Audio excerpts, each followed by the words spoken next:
To the holy name of Jesus be glory. On this beautiful Sunday, I am happy to meet you all once again, dear children. I hope all of you are fine and doing well.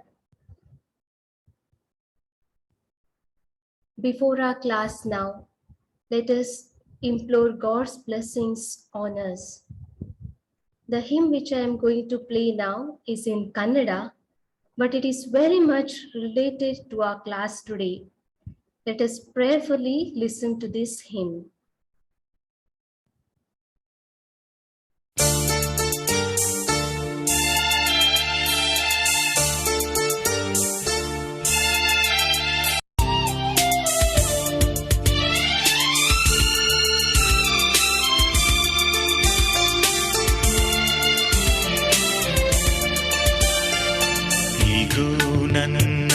ದಾಸನು ನನ್ನಿಂದಾಯ್ಕೆಯಾದವನು ನನಗೆ ಪರಮ ಪ್ರಿಯನು ಮೆಚ್ಚುಗೆಗೆ ಎನ್ನ ಪಾತ್ರನು ನೆಲೆಗೊಳಿಸುವೆ ಇವನಲ್ಲಿ ಎನ್ನ ಆತ್ಮವನು ಸಾರ್ವನಿವನು ಜಗದಲ್ಲಿ ಎನ್ನ ಧರ್ಮವನು ಈಗೋ ನನ್ನ ದಾಸನು ನನ್ನಿಂದಾಯ್ಕೆ ಆದವನು ಈಗೋ ನನ್ನ ದಾಸನು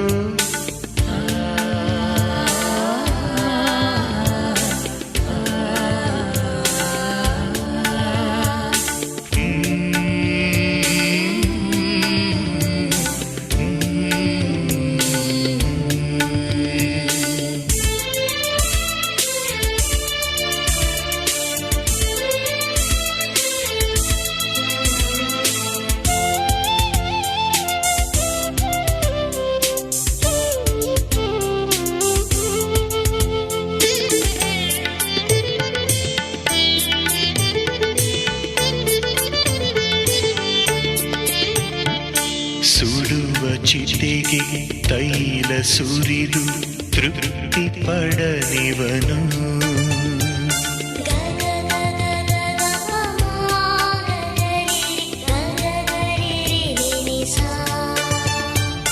ಮನೆಯ ಅನ್ನದ ಮಡಕೆಗೆಂದು ಮರಳು ಸೇರಿಸನು ಅಭಿಮಾನಿಗಳನ್ನು ಕಟ್ಟಿಕೊಂಡು ಕಲ್ಲು ಹೊಡೆಯುವ ಜನರಿಗೆ ಸಹನೆ ತೋರುವನು ನಗುತ್ತ ನಲಿಯುವವನು ನನ್ನ ದಾಸನು ನಗುತ್ತ ನೀಡುವವನು ಎನಗೆ ಪ್ರಿಯನು ಈಗೋ ನನ್ನ ದಾಸನು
Dear children, social communication, especially communication media, is very familiar to us.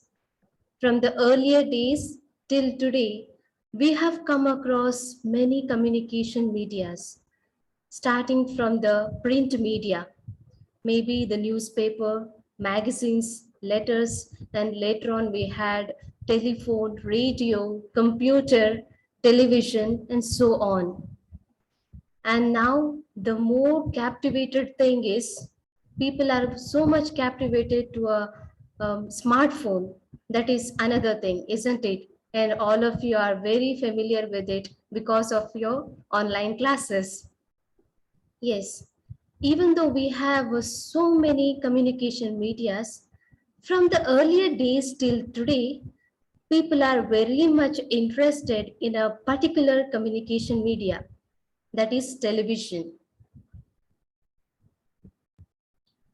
I hope all of you spend at least some time during the day in watching the programs, reality shows, or the sports news, and many other things, isn't it? And also, the TV, the television has become an instrument which brings the family members together. We watch movies or news together in a family. And also, sometimes seeing this, we forget to do our own work. Especially in case of students, sometimes we sit to study, but it distracts us to watch movies, isn't it? And we forget what to do.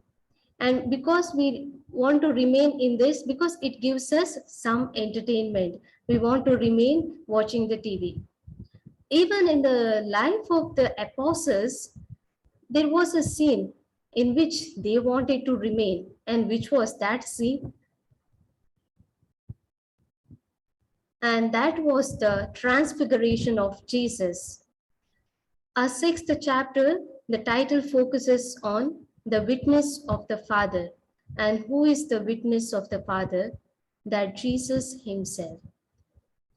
What happened during the time of transfiguration? During the time of transfiguration, Elijah and Moses appeared with Jesus, and his clothes became dazzling white. And the voice of the Father resounded from heaven. And let us see this gospel through this video.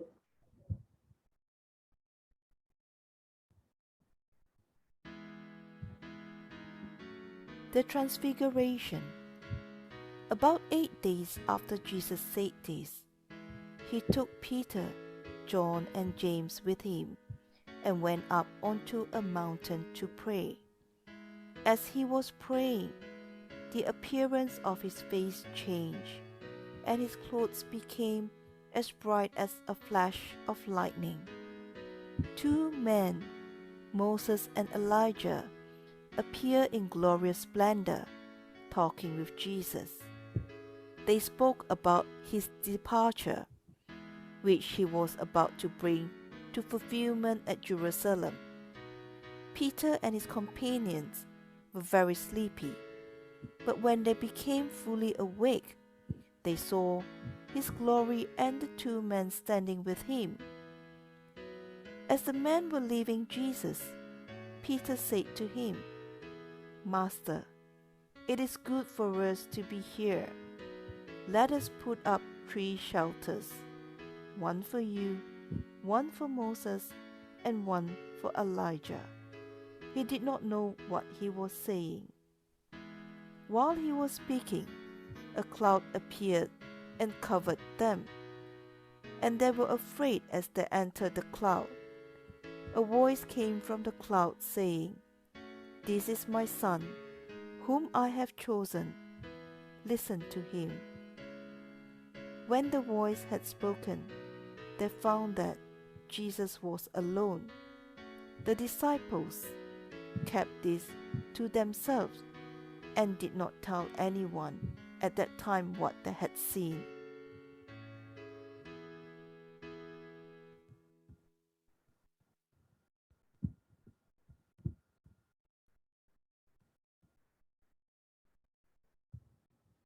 Children, even though Jesus was divine, he did not say, "Prayer is not needed for me." But he went out to pray whenever he got time. In silence, in lonely places, he went to pray. He sets an example for us too. Prayer is an communication media for us to communicate with the Lord, to encounter with the Lord. When we pray, we receive the touch of the Lord. Here we saw Jesus was transfigured. If we communicate with the Lord, our life too will transfer.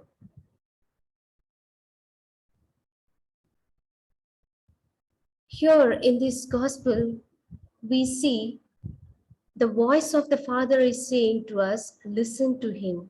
Why he says, listen to him? Because Jesus, even though he was God, he was divine, he left that divinity and took the nature of a human being. Even though he knew that he has to undergo a suffering, a terrible pain, bearing the cross, he accepted it in obedience to the Father. So he's telling us, listen to him. He's going to give you salvation to listen to him. So, as Jesus, we too need to take our crosses, our daily difficulties, and follow him. Jesus died and rose again. His resurrection was the fruit of his death. And what do we learn from this? Jesus was resurrected, but he underwent a great suffering. In the same way, in order to reach the greater heights of life, we too need to undergo some sufferings of life. We need to face the hardships of life, and then only we can reach the greater heights of life. The disciples of Jesus were interested in the worldly glory. Even now, we too are interested in the worldly glory, but still, Jesus gives an example for us to desire for the heavenly thing. To receive that, we need to come across many difficulties and accept it with the grace of God. Therefore, Jesus was transfigured before the disciples, but he showed them in order to gain this glory, he had to undergo the suffering. Peter was so much taken up by the glory of the transfiguration that prefigured to remain forever there. We too are like that. Sometimes when it is very good, very glorious, we want to remain in that. Sometimes we remain in the dream world. If we remain in that, we cannot reach the greater heights of life.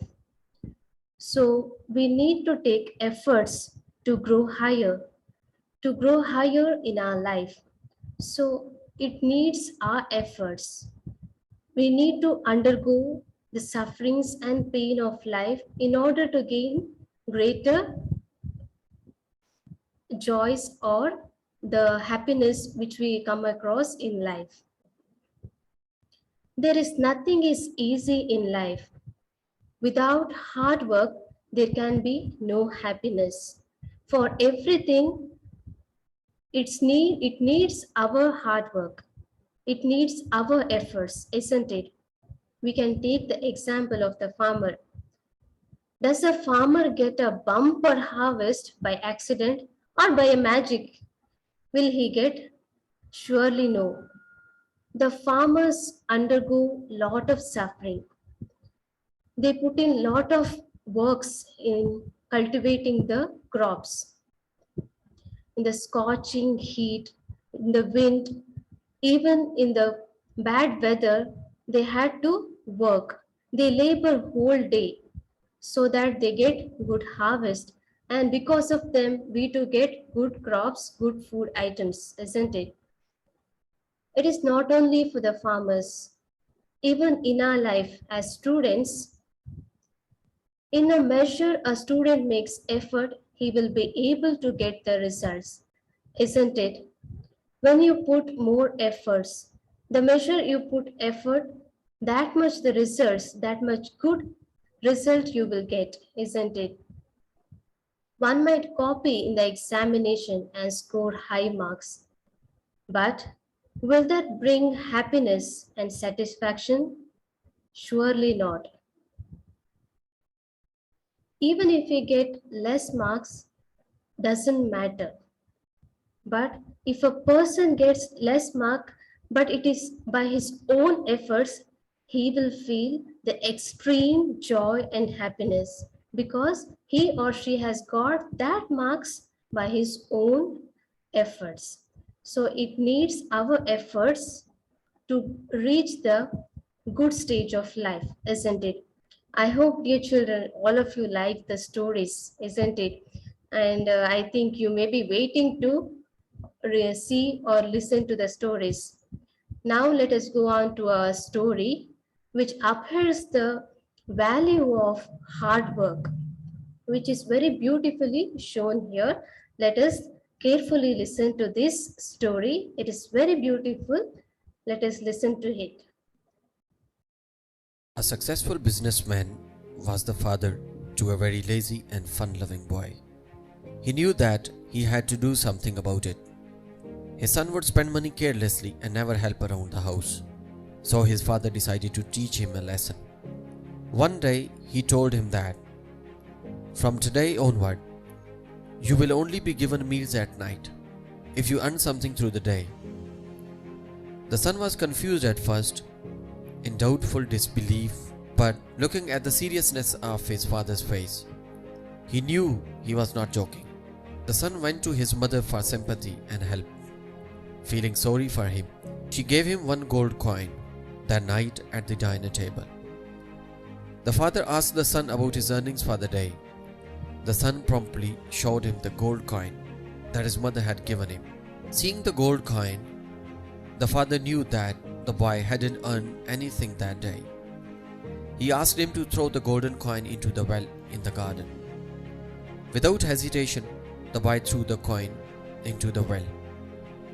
The next morning, the father sent his wife to her parents' house. The boy woke up and realized that his mother was not around to give him any money. So he went to his grandfather. His grandfather also felt sorry for him and gave him another gold coin.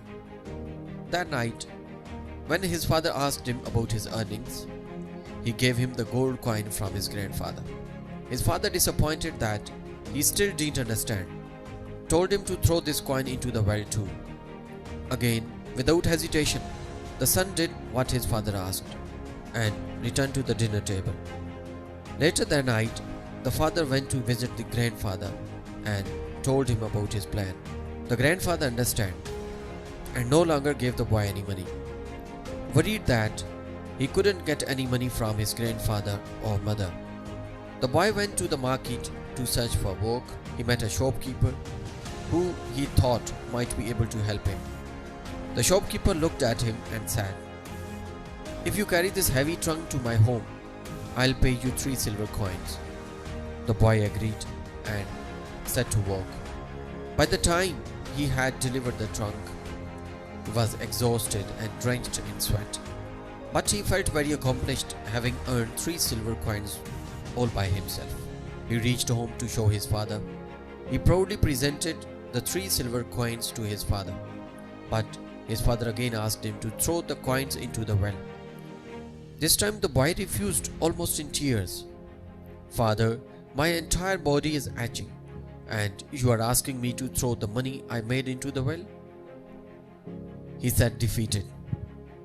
The father smiled and said, "It feels painful when the fruits of your hard labor are wasted. Those 3 silver coins are made out of your hard work, sweat and tears. When you didn't work for the coins, you threw them into the well with no hesitation. You now understand that value of these coins is your hard work." The son realized the value of hard work and understand his mistake. "Thank you, Father. You never know how grateful I am right now, Father. Sometimes life's best lessons come from the hardest situation. The value of hard work is not only in the reward, but also in our own sense of achievement."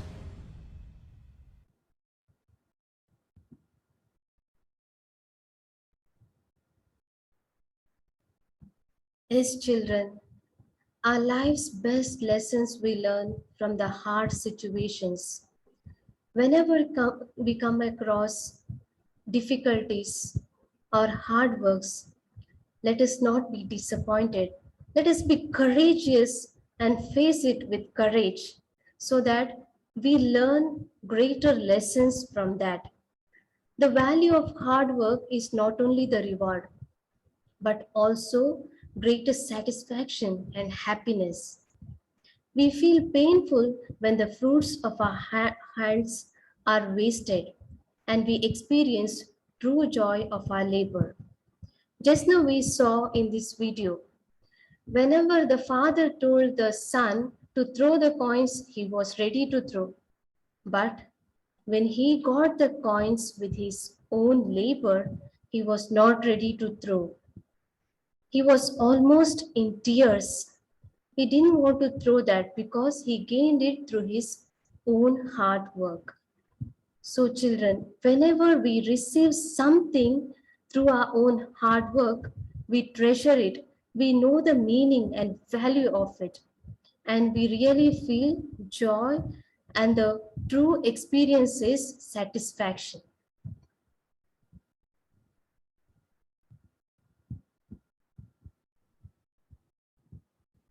So, children, you may be waiting for the next activity, isn't it? So, your next activity is here. In section A, you need to read the Gospel of St. Luke, chapter 9, verses 28 to 36. And when you read the Gospel, you may get the answers for these fill in the blanks and put the correct answers for these fill in the blanks. And also in section B, mention any one situation in your life which your hard work was rewarded, or you felt more happy, satisfied by your efforts. You need to mention any one situation where your hard work was rewarded and you still remember that. Maybe in some competitions, you may be prepared very well for the competition, and because of your hard work, you might have received a good reward for that. Also maybe in the studies or sports, not only the glory of yourself, and also sometimes you might have taken a lot of trouble to help others, and they have received greater happiness and joy. So you can mention all those experiences. At least one experience you can mention here and put a suitable pictures and make it creative. And thank you, children. Have a happy Sunday. I will meet you all on next Sunday with another gospel. Thank you, children. Have a nice day.